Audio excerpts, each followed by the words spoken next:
চোখের গুনাহ করলে আল্লাহ রাব্বুল আলামিন বান্দাকে দুনিয়াতে 5টা আযাব দেয়, যে আযাবগুলো বান্দা ফেস করে এবং এই আযাবগুলোর কারণে তার পুরো জীবনটা ধ্বংসের দ্বার প্রান্তে পৌঁছে যায়। এবং চোখের গুনাহটা হচ্ছে এমন একটা মারাত্মক বড় গুনাহ বর্তমানে জেনারেশনের কাছে। চোখের গুনাহ করি না আমরা এমন যুবক, এমন মানুষ, এমন নারী পাওয়া বড্ড মুশকিল। কারণ এখন সোশ্যাল মিডিয়ার যুগ, বাহিরে নগ্নতার সময় চলছে। ফেসবুকে ঢুকলে নগ্নতা, বাহিরে গেলেও নগ্নতা। যেখানে আপনি যাবেন দেখবেন অশ্লীলতার একটা সয়লাভ ঘটে গিয়েছে।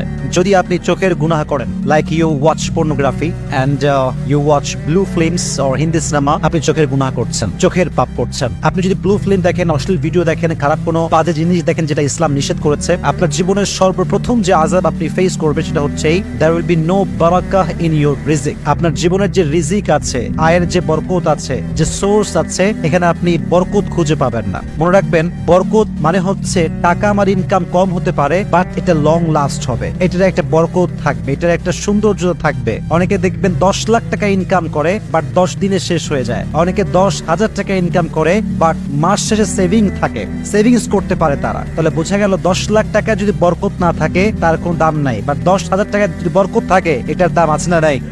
বরকত এটা হচ্ছে it's like a blessing in your life. আমাদের জীবনে বরকতটা হচ্ছে একটা নিয়ামত। আর হাদিসে এসেছে ইযা কুনতা ফি নিয়ামাতিন, যখন তুমি কোনো নিয়ামতে আছো, আল্লাহ তোমায় কোনো নিয়ামত দিয়েছে, এটার কদর তুমি করতে শেখো। যদি তুমি গুনাহ করতে থাকো, মাথায় রেখো ফাইন্না যুনুব তাযিলুন নিয়াম, তোমার জীবনের গুনাহ, অন্যায় তোমাকে সমস্ত নিয়ামত থেকে দূরে সরিয়ে দিবে। তাহলে চোখের গুনাহ হচ্ছে একটা অন্যায়, আর রিজিক হচ্ছে একটা নিয়ামত। যে অন্যায় করে, গুনাহ করে, তার নিয়ামত আল্লাহ তাআলা ছিনিয়ে নেয়, কেড়ে নেয়। 2 নাম্বার, কোন বান্দা যদি চোখের অন্যায় করে, তার 2 নাম্বার আযাব হচ্ছে তার জীবনে ভালো কাজে কোনো বরকত থাকবে না, ভালো কাজে কোনো মন থাকবে না, কোনো ইন্টারেস্ট থাকবে না। কাজ করবে ভালো, বাট কোনো ইন্টারেস্ট থাকবে না। এটা একটু ভালো করে বোঝাবার ট্রাই করি। ইন্টারেস্ট বলতে শান্তি, ভালো কাজের একটা মানসিক শান্তি আছে না নাই?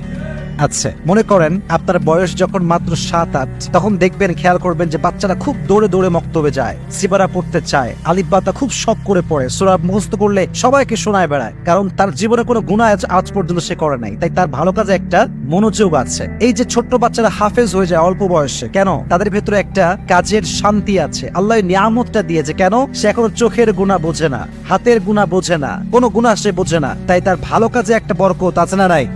আর একটা কথা মাথায় রাখবেন, যখন আপনি চোখের গুনাহ করতে থাকেন, আপনার ভালো কাজে মনোযোগ বা ইন্টারেস্ট কেন থাকে না? এর কারণটা হচ্ছে এই, মাথায় রাখবেন, যে ব্যক্তি হারাম কাজ করতেই থাকে, একটা পর্যায়ে গিয়ে তার হৃদয়টা শক্ত হয়ে যায়, ফলে তার কাছে গুনাহ আর গুনাহ মনে হয় না। গুনাহ করে, বাট গুনাহ করে যে একটা রিয়েলাইজেশন আছে, একটা অনুধাবন আছে, এটা আর থাকে না। ফলে তার অন্তরটা শক্ত হয়ে যায়, আর যার অন্তর শক্ত হয়ে যায়, তার ভালো কাজে কোনো ইন্টারেস্ট থাকতে পারে।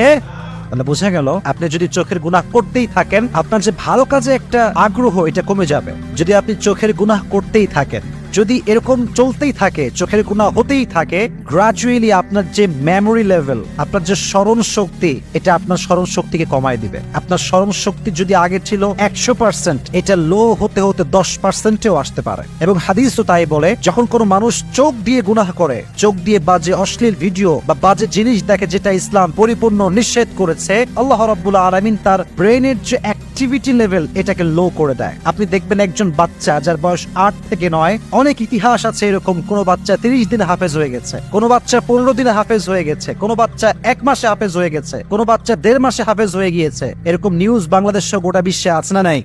কারণ তার চোখের গুনাহ নাই, তার ব্রেনের অ্যাক্টিভিটি লেভেল হচ্ছে খুবই হাই, সে একবার পড়লেই মুখস্থ হয়ে যায়। দেখবেন যাদের বয়স বাড়তে শুরু করে, গুনাহ বাড়তে শুরু করে, আর যত গুনাহ বাড়তে শুরু করে, দেখবেন স্মরণ শক্তি কমে আসে। অনেকে বলে, হুজুর আমি পড়ি, বাট মনে থাকে না। হলে যাওয়ার আগে অনেক পড়েছি, এক্সাম হলে যাওয়ার আগে, বাট হলে গিয়ে ভুলে গেছি। কেন ভুলে গেছে? ইটস বিকজ চোখের গুনাহ। চোখের গুনাহ যে যত বেশি করে, তার ব্রেন শক্তি তত বেশি কমে আসে। আল্লাহ রাব্বুল আলামিন সবাইকে চোখের গুনাহ থেকে হেফাজত করুক, সকলেই পড়না আমিন। 3 নাম্বার আযাব। 4 নাম্বার আযাবটা বড় মারাত্মক, এন্ড ইটস ভেরি সেনসিটিভ। আচ্ছা বলেন তো, কিয়ামতের দিন বান্দাকে সবচেয়ে গুরুত্বপূর্ণ একটা ইবাদত সম্পর্কে জিজ্ঞেস করা হবে। এই ইবাদতের নাম কি বলেন তো? বলেন নাকি? নামাজ। Everyone will be asked about salah. The first question will be about your salah. প্রথম প্রশ্ন হবে, have you performed the salah? নামাজ কি ঠিকঠাক পড়েছো?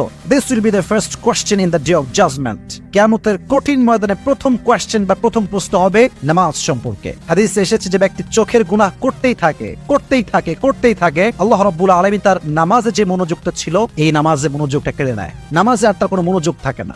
আস্তে আস্তে তার নামাজটা মিনিংলেস নামাজ হয়ে যায়। কেমন মিনিংলেস? নামাজ পড়ছে এইখানে, মন আছে বিদেশে, মন আছে পার্কে, মন আছে আর এক জায়গায়, এরকম হয় না?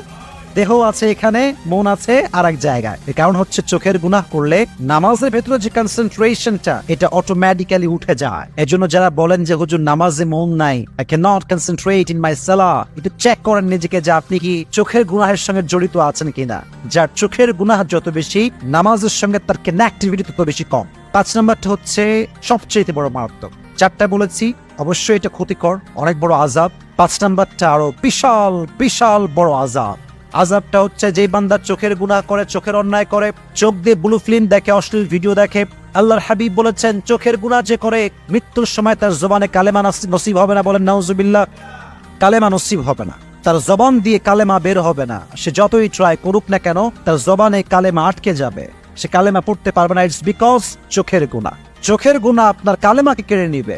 আপনার মৃত্যুর সময় ইমানি হালাতকে কেড়ে নেওয়ার শক্তি এই চোখের গুনার ভেতরে আছে। খবরদার, খুবই স্বাভাবিক এবং খুবই এ বিষয়ে আমাদেরকে মাথায় রাখতে হবে যে মৃত্যুর সময় যদি জবানে কালেমা নসিব না হয়, এটাকে আমরা স্বাভাবিক ভাববো এই হিসেবে যে সে চোখের গুনাহ করেছে, তাই তার এই আযাবটা আল্লাহ রাব্বুল আলামিন তাকে দিয়েছে। এজন্য প্রিয় ভাইরা, যতই অন্যায় আমরা করি না কেন তওবা তো অবশ্যই করব এবং ট্রাই করব যেন চোখের গুনাহ থেকে বাঁচা যায়। পাশাপাশি এটা থেকে বাঁচার জন্য কিছু টিপস আমি আপনাদেরকে দিব। যদি আপনার ফেসবুকে কানেক্টিভিটি খুব বেশি থাকে, চেষ্টা করবেন যত বাজে অ্যাড আছে এগুলোকে বন্ধ করা যায় কেমন করে। 1 নাম্বার। 2 নাম্বার হচ্ছে কোনো সিনেমার কোনো পেজ বা সং এর কোনো পেজ বা অশ্লীল ভিডিও আপ দেয় এরকম কোনো পেজে লাইক দেওয়া যাবে না, কমেন্ট করা যাবে না, ফলো করাও।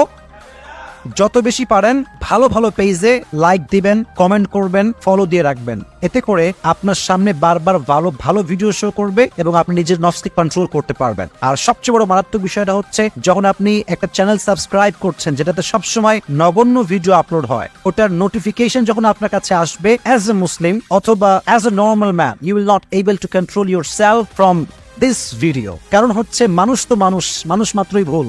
যখন নোটিফিকেশন চলে আসবে আপনার মন চাইবে একটু দেখি, তো এই ভিডিও থেকে আপনি নিজেকে বাঁচাতে পারবেন না। এজন্য ট্রাই করবেন সমস্ত বাজে চ্যানেল, বাজে পেজ এগুলোর থেকে নিজেকে দূরে রাখবেন। পারলে ব্লক করে দেবেন একদম সোজা। দেখবেন যে আস্তে আস্তে আস্তে আস্তে আপনার চোখের গুনাহের সংখ্যাটা কমে আসবে। আর যত এটা কমবে আপনি রিজিকে বরকত পাবেন, নামাজে মনোযোগ পাবেন, আপনার জীবনে আল্লাহ ব্লেসিং দিবে। পাশাপাশি মৃত্যুর সময় আপনার জবানে কালেমা নসিব হবে এবং পাশাপাশি আপনার প্রত্যেকটা ভালো কাজের মধ্যে আপনার মনোযোগ বাড়াই দিবে। একজন আওয়াজ দিয়ে বলেন তিনি কে? তাহলে আমরা 5টা আযাব জেনেছি, আমরা রিপিট করছি, দেন আমরা শেষ করব। 1, যে ব্যক্তি চোখের গুনাহ করবে তার জীবনে there will be no Baraka in his রিজিক, তার রিজিকে কোনো বরকত থাকবে না। 1 নাম্বার বলেন, রিজিকে কোনো বরকত থাকবে না। নাম্বার 1। নাম্বার 2, যে আযাবটা তার হবে সেটা হচ্ছে ভালো কাজে তার কোনো ইন্টারেস্ট থাকবে না। এর কারণ হচ্ছে তার অন্তরটা আস্তে আস্তে শক্ত হয়ে যায়, ফলে তার ভালো কাজে কোনো আগ্রহ আর থাকে না। 3 নাম্বার হচ্ছে তার স্মরণ শক্তি কমে আসে, দিন দিন তার স্মরণ শক্তি যা ছিল এটা পার্সেন্টেজ কমে যায়। 4 নাম্বারটা হচ্ছে তার ইবাদত, সবচেয়ে গুরুত্বপূর্ণ ইবাদত নামাজ তার কোনো মনোযোগ থাকে না। এবং সর্বশেষ হচ্ছে যে চোখের পাপ করতে থাকে, অন্যায় করতে থাকে, আল্লাহ রাব্বুল আলামিন তার জবান থেকে মৃত্যুর সময় কালেমাকে কেড়ে নেয়। আল্লাহ রাব্বুল আলামিন সবাইকে এই চোখের গুনাহ থেকে হেফাজত করুক, সকলেই পড়ে আমিন।